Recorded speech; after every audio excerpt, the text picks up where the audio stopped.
Good evening, everyone. My name is Mohamed Amin of the Shukri. I'll be your host, your moderator for what I believe will be an interesting conversation on Kenyan writing. Before I introduce our brilliant panelists, I want to briefly remind you guys of a declaration that you all probably know. And this declaration was made almost 56 years ago. In 1969, the controversial South Sudanese writer Taban Loliong, he declared that East Africa was a literary desert. Now, if you've read the introduction to this anthology, you know that this declaration, at best, is an exaggeration, and at worst, it's a lie. And the reason I say that is because this region, and particularly Kenya, it has had a solid literary history. The vibrancy might have varied throughout the decades, but there's always been, in one form or another, a literary scene, right? But let's assume that the scene Taban Loliong was talking about is an oasis, or was an oasis in the desert. You'll agree with me that since he uttered those words, there have been writers who consciously or subconsciously pushed to disprove this declaration, some of whom I see in the audience and some of whom are on the stage. And it's in that spirit, the spirit of literary evolution and revolution, that we gather here this evening, that we gather here in this festival, to prove that this region, this country, is not a literary desert. It's a garden that produces remarkable writers. And a tangible, physical proof of that is the anthology that we're discussing here today, Let Us Conspire, and Other Short Stories. What makes this collection particularly significant, at least for me, is how it represents writers across the sphere, some established, some emerging voices. It represents also diverse regional perspectives, and it represents a range of literary approaches, all contributing to a conversation about two things: Kenyan identity and the Kenyan experience. So if you haven't yet, please prepare to part away with 1,500 Kenya shillings after this and purchase the book. Allow me to introduce our very capable and brilliant panelists. To the far end, Munira Hussein is an author, the author of a few books actually, including Unfit for Society, A Curve of Darkness, and Highland Cactus. She has also co-authored Daughter of Nature, which is a poetry anthology by Access Publishers, among other books, and I believe your books are here throughout the festival, so please pass by her stand. Munira was also shortlisted for the African Writers Award and the YouTubeShorts residency, and she was the winner of the International Literary Seminars Fellowship. Another round of applause. Next to Munira is Buke Aduba. She's a Kenyan writer whose work delves into the nuances of her community's experiences. Her short story, Price Tags, depicting a young girl's pursuit of a better life, was shortlisted for the 2023 Commonwealth Short Story Prize and published in Ada. And beyond her literary endeavors, her many literary endeavors, Buke is actually a doctor of pharmacy. Buke also serves as an ambassador for the PAD project, advocating for menstrual equity. And exciting news from Buke, this is me plugging her as my friend. She's currently developing a manuscript aimed at authentically portraying the lives and experiences of her community.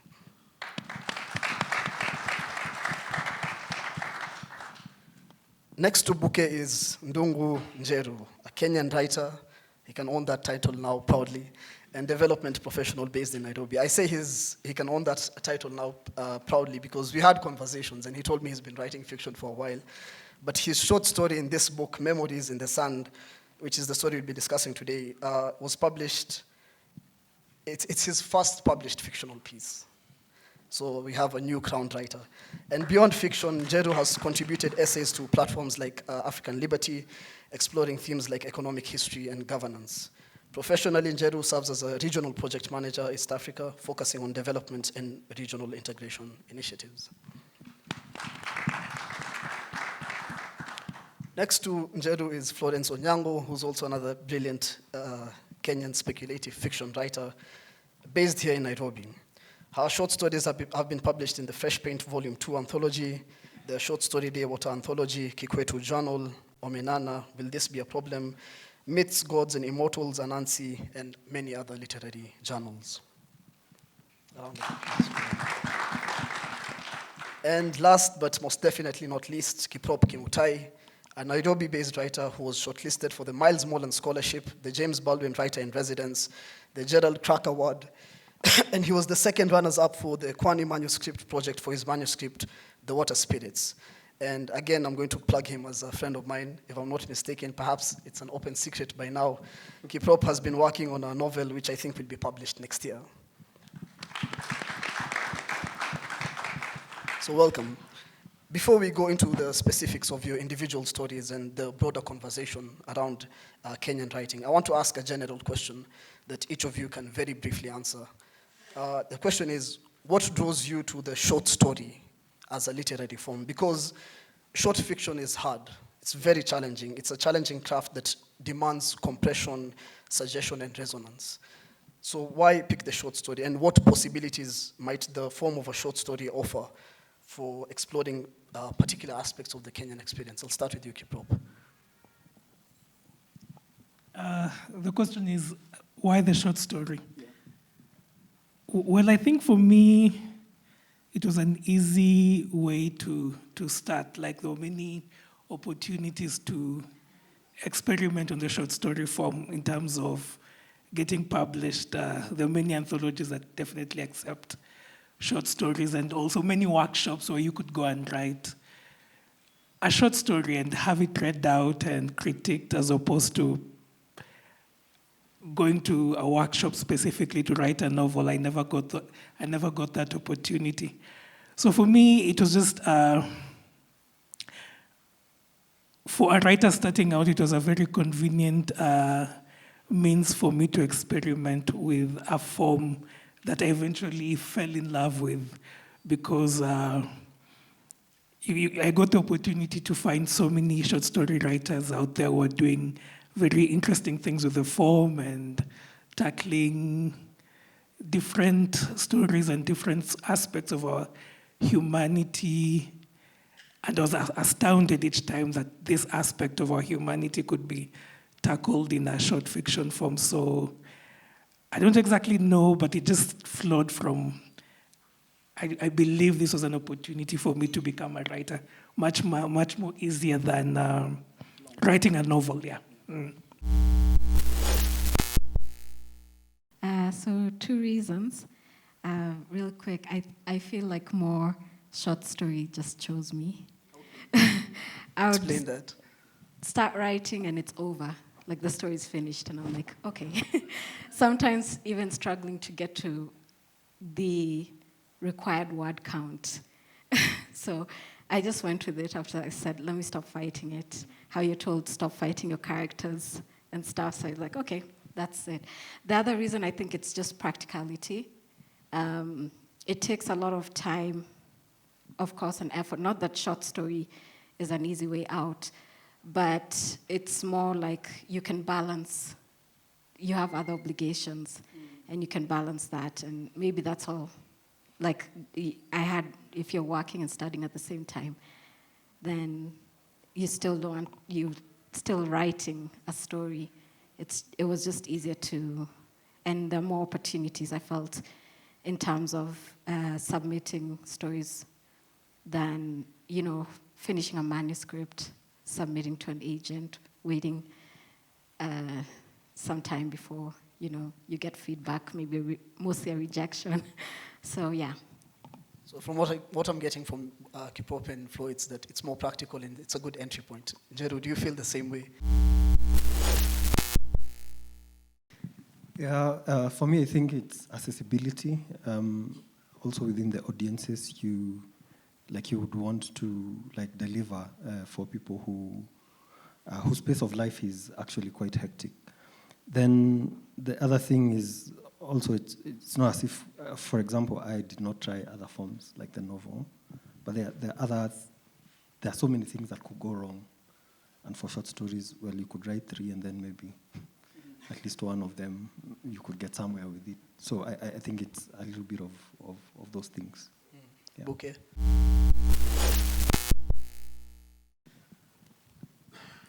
I feel the same way that they do. For me, when I was writing my first short story, I didn't have a lot of time, so I obviously couldn't start with a novel. It's really easier, especially when you consider the fact that you don't have to go into complex subplots, think about plot holes, and the story, you have a clear, beginning to ending. So it's just easier as someone who's like starting out. Munira, you do two short form things, not just short stories, but also poetry. I was first and foremost, and I believe will always be a poet. And I really hope that that is still reflected in my prose. And short stories felt like the next natural order of events, because my poems have always been very brief. And I feel like I wasn't deliberate about choosing the short story form, but some of my short stories are poems that grew into stories. And sometimes I feel like I lose the story in the poetry, and I don't know if they come out clearly, but it was just like the next natural step for me to take with the short stories after the poetry. I have just last year, for the first time, managed to finish a full-length manuscript, and another one this year. So I would say they were a lot harder to write. Even in the reviewing, sometimes I lose the track of thoughts, but with short stories, you can sift through quite easily. So I feel like if you're getting into writing, then there would be a good entry point into writing. Yep, Flo, go on. Just even in terms of entry into writing, I feel like short story really allows you to explore your writing style and writing genre. You have an experimental with your writing. You have a lot more leeway to see where it takes you as a writer. Excellent. I want us to go into, I think, the reason we're here today, the short story collection, Us Conspire Other Stories. And I want to start with you, Buke. Before we get into the questions, I want you to give us a brief synopsis of what your story is about, and then you can read us an excerpt. My short story is called My Name is Blank. It follows the story of 18-year-old Magale, who has been raised to sort of get married to a certain childhood friend. So when her marriage falls apart, she is left to pick up the pieces and figure out sort of her own identity outside of her parents and her husband. We're back in the village, and there's not enough room in our little hut for me and my sorrow. My mother has forbidden me from crying within her home, and outside, the roads are flooded with people who desperately want to see what a broken woman looks like. A few of my aunts have come to mourn alongside my mother. She insists that I am her punishment for a sin she committed in a past life, so they console her, wipe her tears away, and absolve her of this sin by slandering me. I had always been an errant child. It was more a matter of when I would dishonor myself, not if. Is that it? Yeah. I think that's it. Okay, Thank excellent. Your story is, I said it in the intro, most of your writing is surrounding a certain community's experiences and lived realities. And it's a very courageous thing. And I say it's courageous because it examines the consequences of harmful cultural practices surrounding a woman's, this story particularly, surrounding a woman's virginity, divorce, and a woman's worth in a deeply patriarchal society. Now, why I say it's courageous is, as a writer from northern Kenya, especially a woman, addressing these topics publicly, it breaks significant cultural taboos. and it challenges deeply entrenched silences that our people from the North are very fluent in. And you've been doing this for a couple of years now, I think 3-4 years now. What compelled you, or rather what gave you the courage to write about these sort of forbidden subjects? And as you think about that, what personal and communal risks do you take when giving voice through fiction to the experiences and realities of many women from that particular region?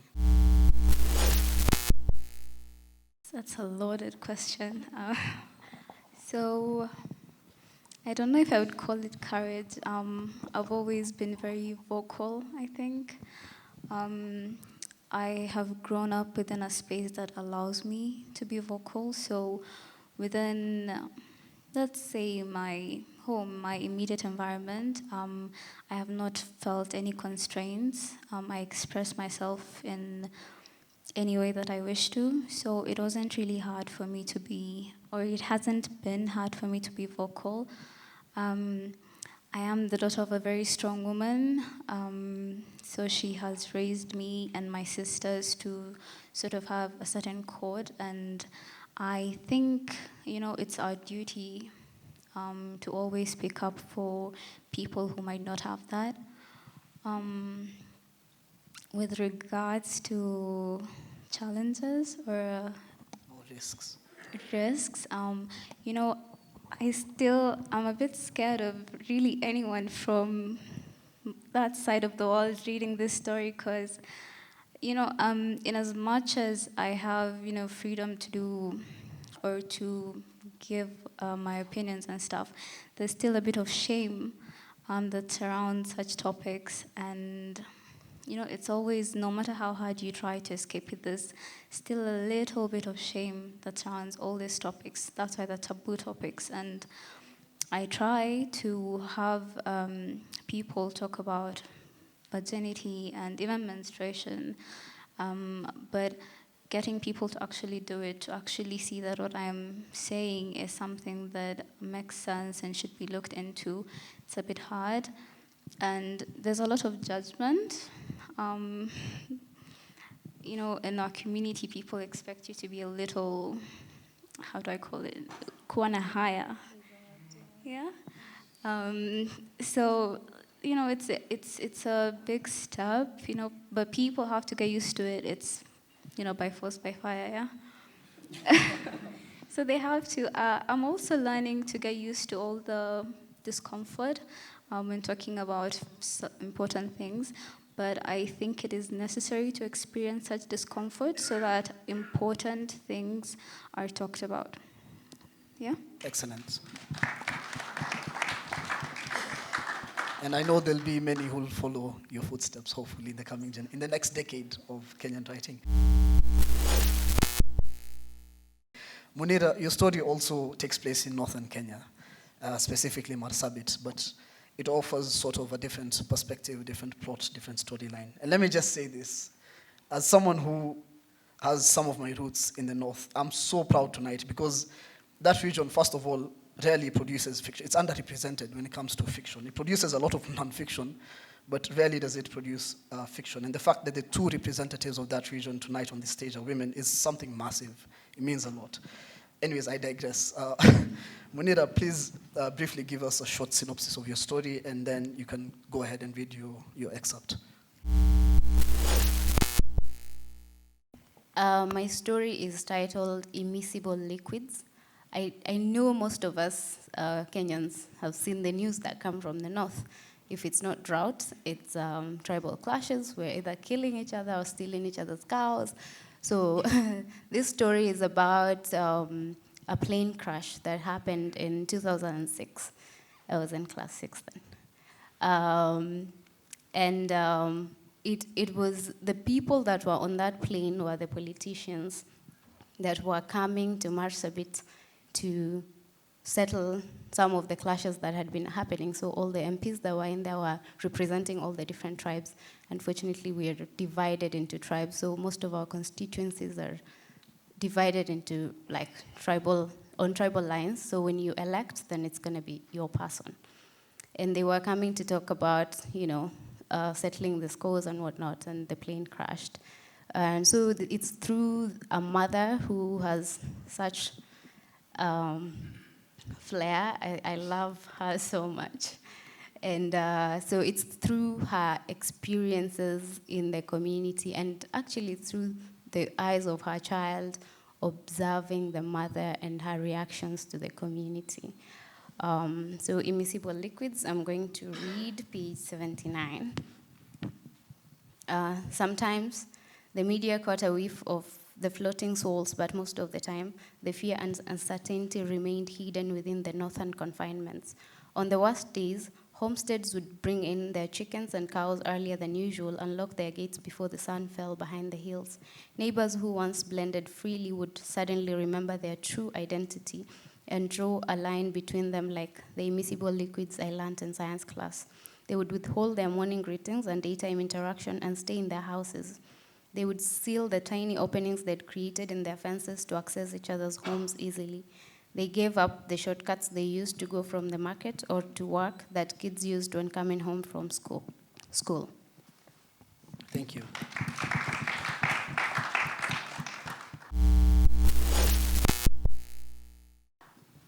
One thing I liked about this story a lot is it's a sort of political analysis, socio-political analysis in form of fiction.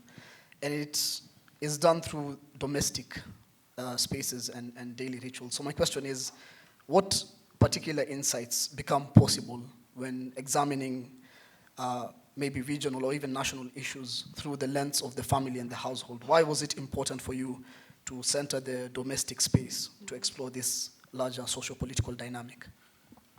I wanted to center the story around a family because usually when we look at the troubles of a country, we view it from a very high lens that we miss the little tenets that, create these troubles.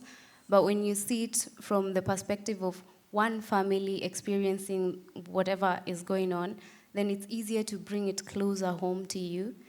Because when we talk about what Kenya is going through, it is individuals, it is families, it is companies. Like it narrows down, trickles down to personal lives, individual lives, and that's the lens through which I wanted to examine, and not just like a broader concept of this is happening in Marsabit. Yeah. And your story has my favorite conclusion in the entire anthology. It's a very provocative conclusion that says, quote, "If we wanted peace, we had to keep killing the politicians." And it seems like everyone here agrees with you. It's brilliant because it acknowledges political cynicism, but also it suggests the necessity for radical change. So my question is, how do you envision the role of literature in imagining political and social futures? What particular capacities might fiction offer for thinking beyond the current political arrangements that we have? I feel like I wouldn't be who I am if I didn't have access to books or if I hadn't read as much.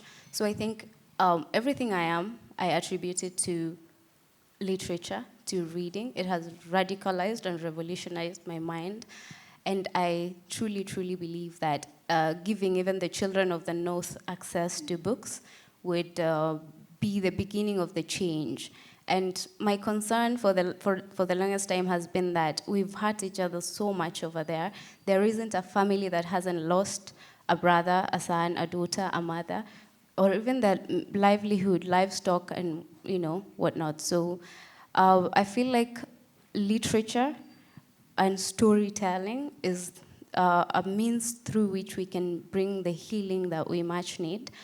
And then we can start having a different conversation about what we envision the future of the North to be, and also in relation to the country. Because we are marginalized, but we're not isolated. We interact with the rest of the country. And I feel like once we open ourselves up, and even if it's not, because I think I traveled to Nairobi for the first time in later in my life. So it's not a journey we can all make, and not just like to Nairobi, but out of Marsabit. But then we can bring the books to the kids, we can bring the books to the community, and it can be their first trip out of the the confines of their environment. And maybe then our aspirations will change, our dreams will change, our minds will broaden, and we'll be able to see what more we can be, and what other conversations we can have other than just what tribe you come from and, you know, who does what and where. So, yeah. Beautiful. Thank you.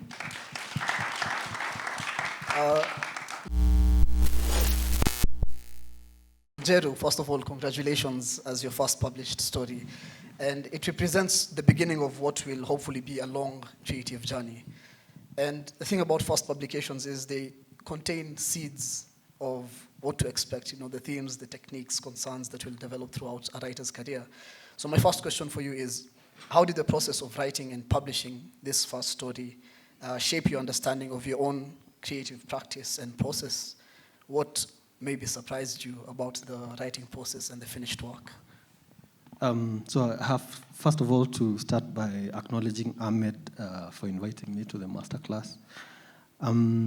So the thing is, I always thought I could write. I started off blogging, started writing my first novel after high school. I think I was a dreamer then. Then I joined the masterclass and I realized how little I knew about writing. And it's a humbling experience if you've come from that sort of place of, oh yeah, you beat your chest up and think, I could write, and then you realize. But it's also very inspiring if you are amongst peers and you are amongst people who've done it. So it was a bit of both. And then you begin writing, and then you begin killing off your dreams kidogo kidogo. You begin editing. You kill parts of your story you really like. Kill your darlings. Yes, and that's also, yeah, it kills your spirit a bit, but then you have to do it. Yeah.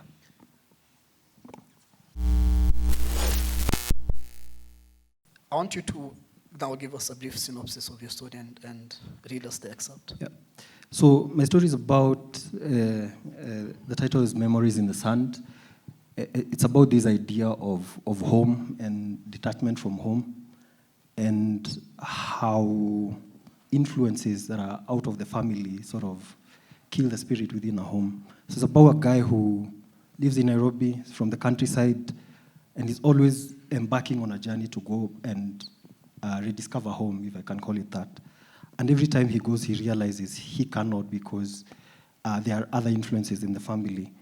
And then finally he realizes that home is always there where his heart has been. It's not this idea of there has been sort of the influences within the family are artificial. It's really the root of where he has been and what he's been through to get where he's been. And I think I'll read an excerpt. The shrub grazed the paintwork. Stabs almost punctured his tires. The trees swayed in the slight wind of evening. Under the shadows of the branches of this acacia tree lay his grandfather and grandmother. He stopped the car and walked to their graves. There he pulled the weeds that lay between them and unfurled his jacket on the sand. It was these very sands that had birthed him. With a glint in his eyes, under the sinking evening light, he lay down to sleep. The night descended, and birdsong and the light night faded, and then it was dawn. Thank you. Awesome. Yeah.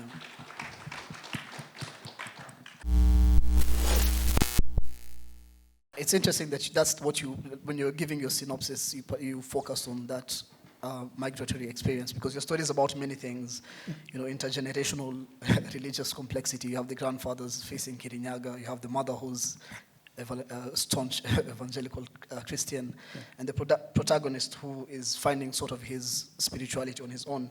But the thing that you pointed out that stands out in your story is the psychological impact of this rural-urban migration through the protagonist movement between Nairobi and his rural origins, which I'm assuming is somewhere in Central, but you don't specify. His identity becomes fragmented. There's a really nice part in the story where you say he had lost a piece of him when he moved to Nairobi. So you kind of explained this, but I want you to take you back. What specific aspects, and I want you to expand more on,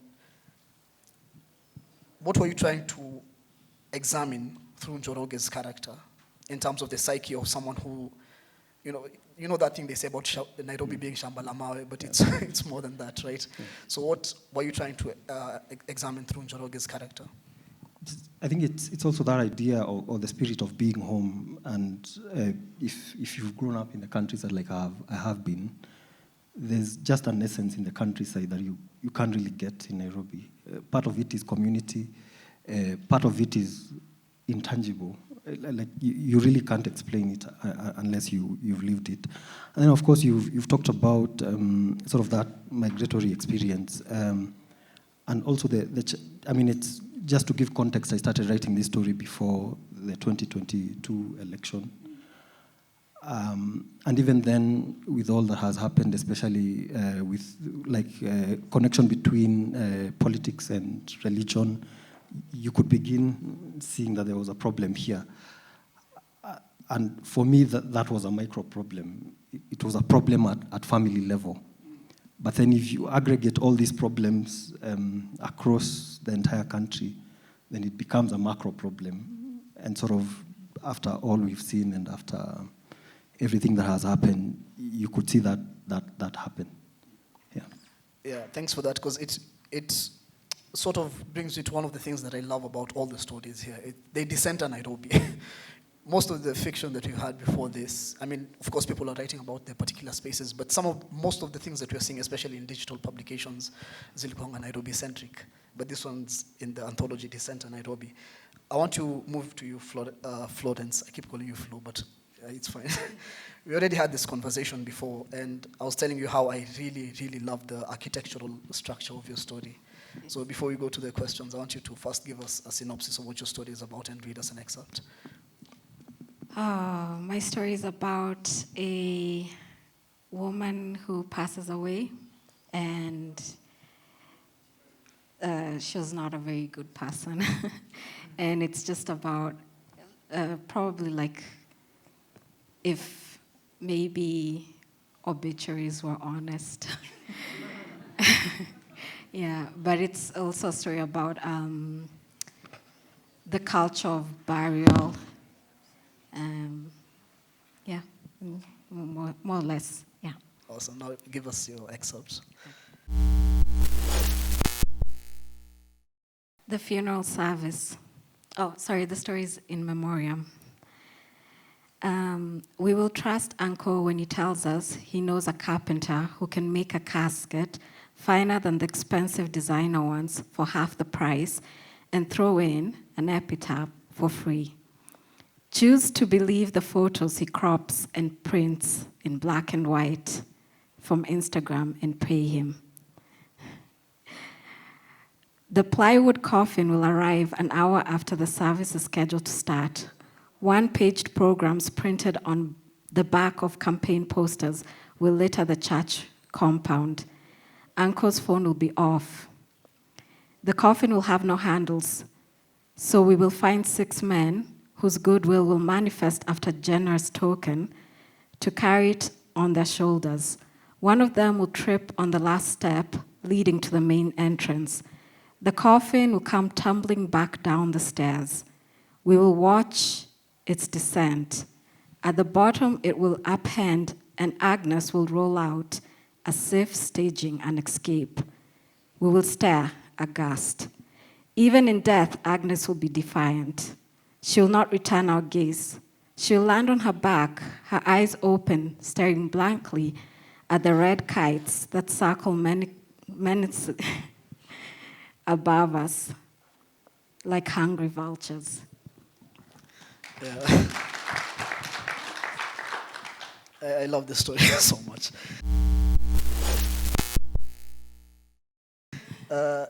It does 2 really interesting things. You employ 2 particularly striking techniques, and I'm sure the audience noticed it already. 1, you use future tense throughout the story.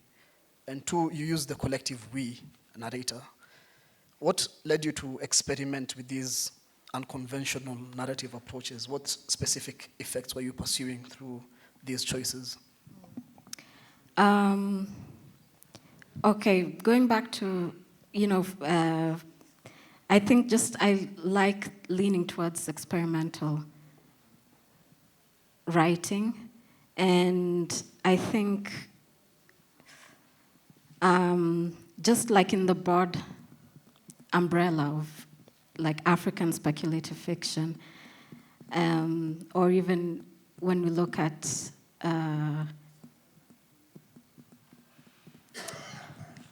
things like Afrofuturism or Afro-surrealism, and for me, this is a new way of like, if you're thinking about writing about African identity in terms of like, this is, what do you imagine our identity to be in the process of decolonization?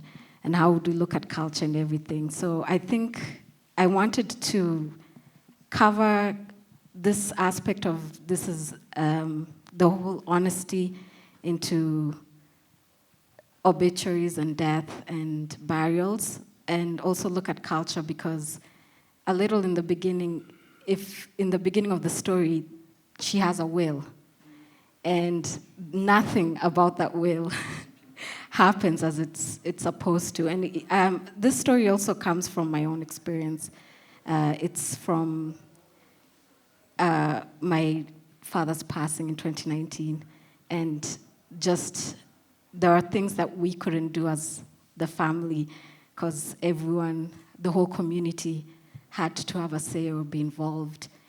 And it's sort of like that's more why the we comes in, you know. So from that, it was a conversation because everything was haywire. And I made a comment and I said, I think I would prefer to be cremated. And it caused a bit of chaos. So it just brought the idea that probably, I wonder if I did want that. It's not a thing in our culture, in our Luo culture. I wonder if they would they would go with it or be like, yeah, sure, we will, and then do their own thing. So, yeah, I think it's just coming of we is just the whole cultural aspect of it. Yeah. Did you get any backlash for that? Did you get any backlash for writing this? I was told to go back to church. Oh, okay. I've lost my ways.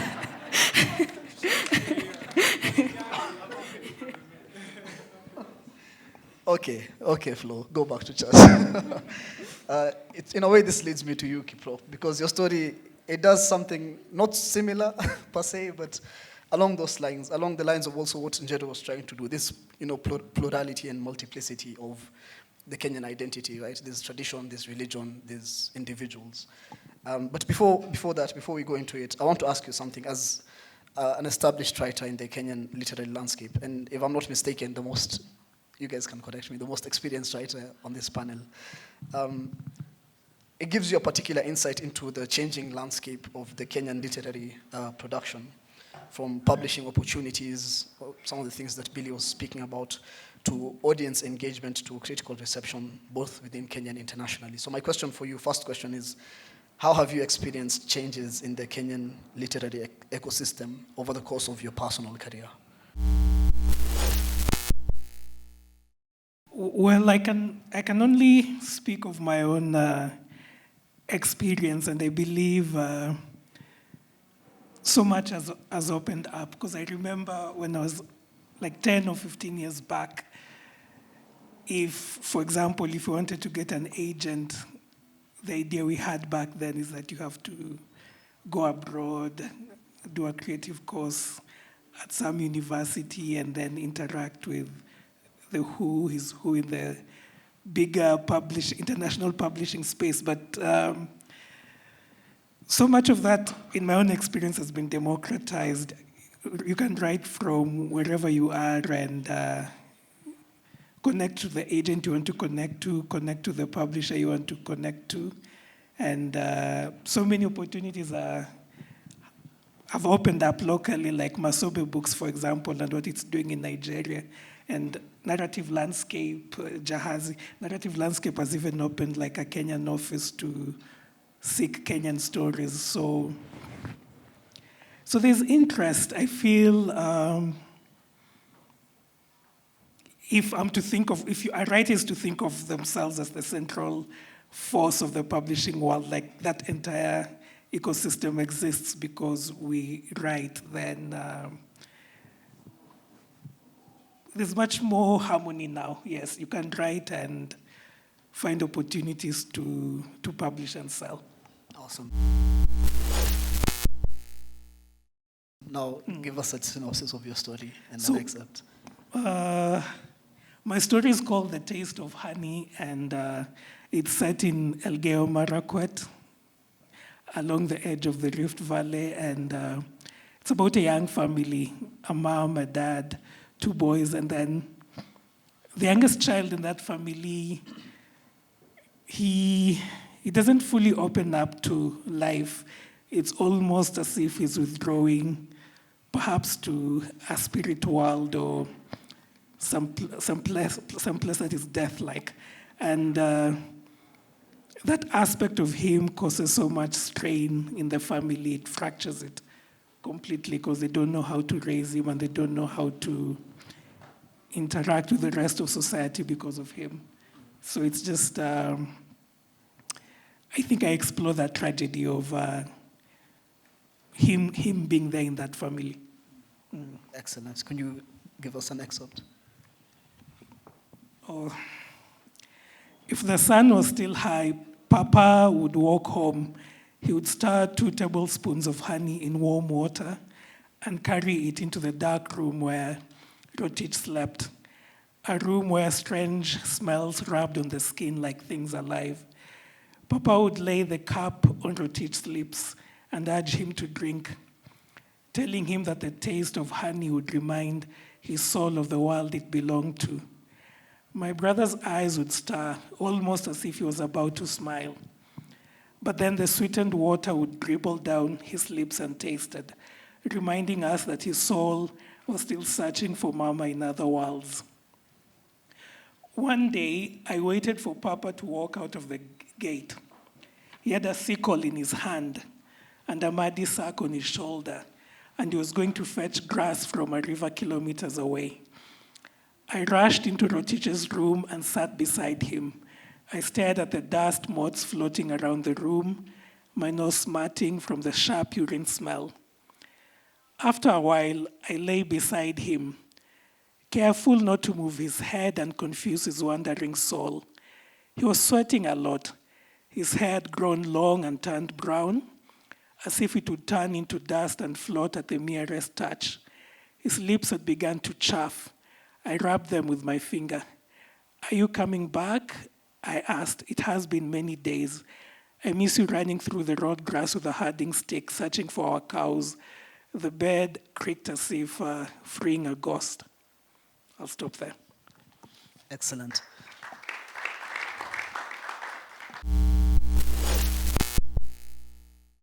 Very beautiful writing. I think the last time I moderated a talk with you, I told you write in the spirit of James Baldwin. But this story, one of the things that stands out is it's structured around thresholds and boundaries. There's that gate that separates the outside world from the home. There's the division between Mama's kitchen and the main house. There's the boundary between the character you're talking about, Rotich, his room, and the rest of the house. There's a line between the living and the dead, between presence and absence. Even the title of the story being The Taste of Honey, that excerpt that you just read where Papa says the taste of honey would remind his soul of the world it belonged to. So the question is, and this is something that is I've noticed in most of your work as well, so this is where I want to ask this: how does your approach to these sort of liminal spaces allow you to play around with the narrative, to create possibilities for the narrative, and to also explore the questions that you want to explore, for example, belonging, identity, displacement? Well, I would say, because I grew up in Elgeyo Marakwet. I grew up in the Rift Valley, and among my people, of course, and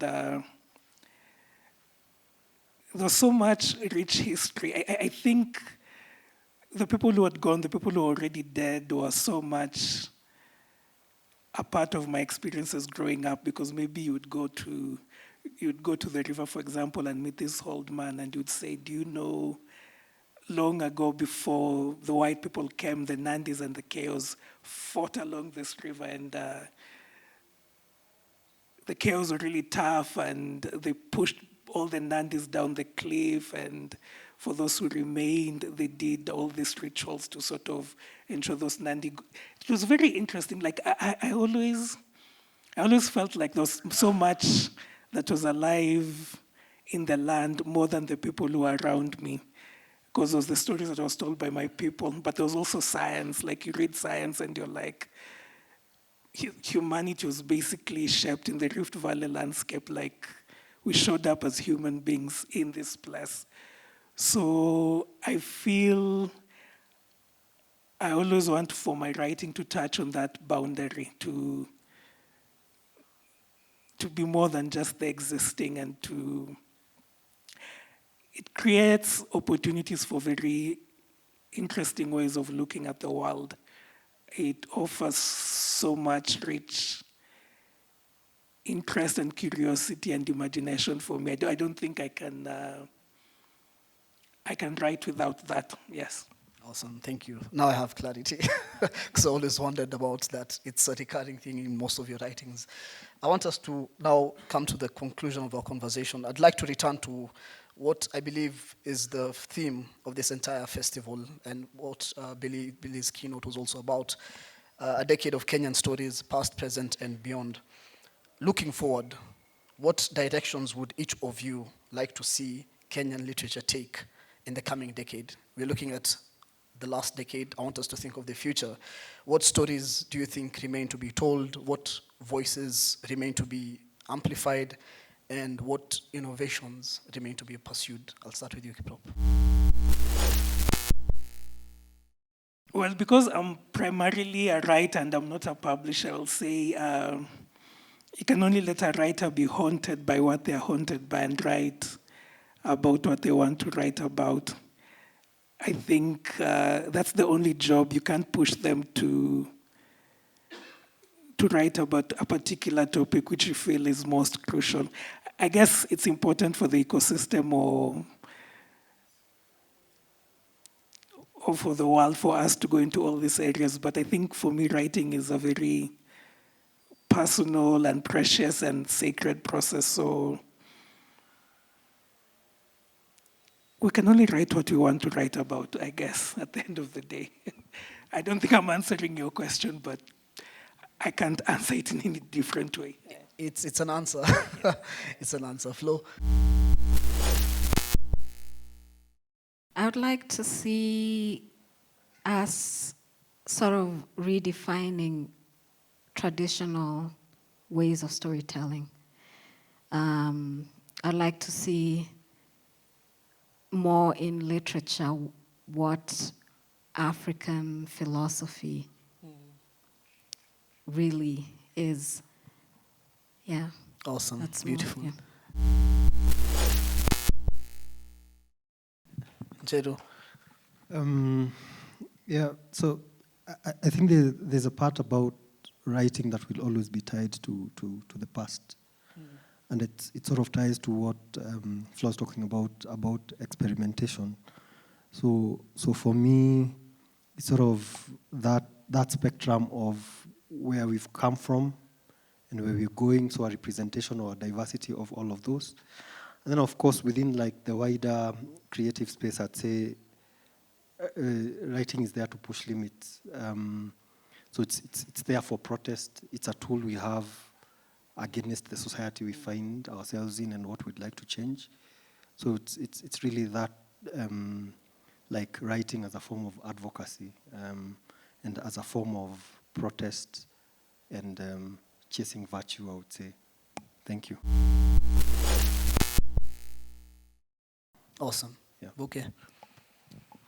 I think I would like writing to be more explorative Writing obviously reflects, stories reflect the societies we live in. So right now, there's, it's more of a political scene. So seeing writers evolve with the world around them, that would be nice. I would also love to see stories that sort of challenge traditions, cultures, that explore identity, these sort of things that are rarely talked about. And I always think that, no two writers can write this, the same story. Even if it's about war, if Munira and I are given, a prompt and told, write this story, our stories are going to be very different. So it depends on someone's personal experiences. So every story deserves to be heard, and we need more stories out there. Thank you, Buke. There's something you mentioned about right now being a very politically charged times. And I see a couple of young writers in the audience, Akina Frank, Juki and them guys, Kazi Kwenu. It's time for you now to capture this moment.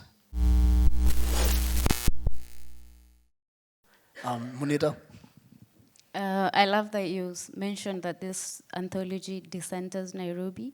Even as we try to put Kenya on a global map in terms of our writing, I think those stories should be as diverse as possible. We need all these fountains and the wealth of stories from all over the country to just come up. If not at the same time, at least not distanced from each other, so that we can hear as many voices, see as many perspectives, see as many experiences, even within the country. They don't even have to go global, but we have so many stories that we can share even with each other that are so rich. We need to understand each other's culture, each other's traditions. We need to understand each other. I think it's the only way we will be able to live the cohesive life that we're looking forward to, or we're hoping for, even in our political scene. So yes, more stories from all over the country. Excellent, excellent.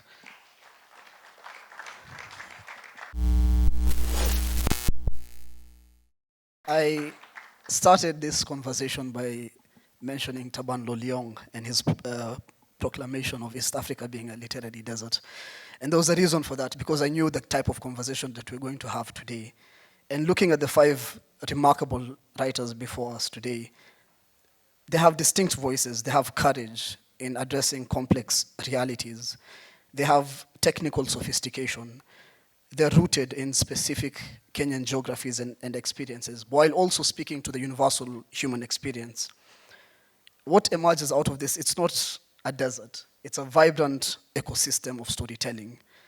And together, these stories in this anthology, they form a literary cartography of Kenya. They map out not just our physical geography, because it's very diverse in the stories that come from different parts of the country, but it also maps out our emotional, our cultural, our spiritual landscapes as well.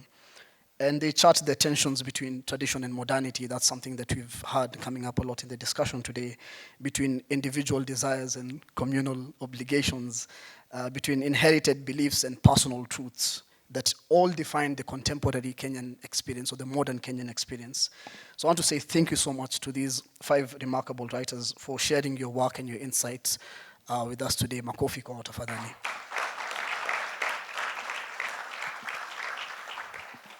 And you'll all agree with me that the future of Kenyan literature is in safe hands, I would say. It's being written right now. It's in spaces like this, through conversations like the one we've had, conversations that people will have for the next 2 days, and through the stories that are yet to be told. So let's be optimistic, is what I would say, because the literary garden of Kenya, it continues to flourish, and all of us, writers, readers, curators, booksellers, all of us, collectively, we are the cultivators of this garden. So tusukufe moyo, forward with the good work, and asanteni sana.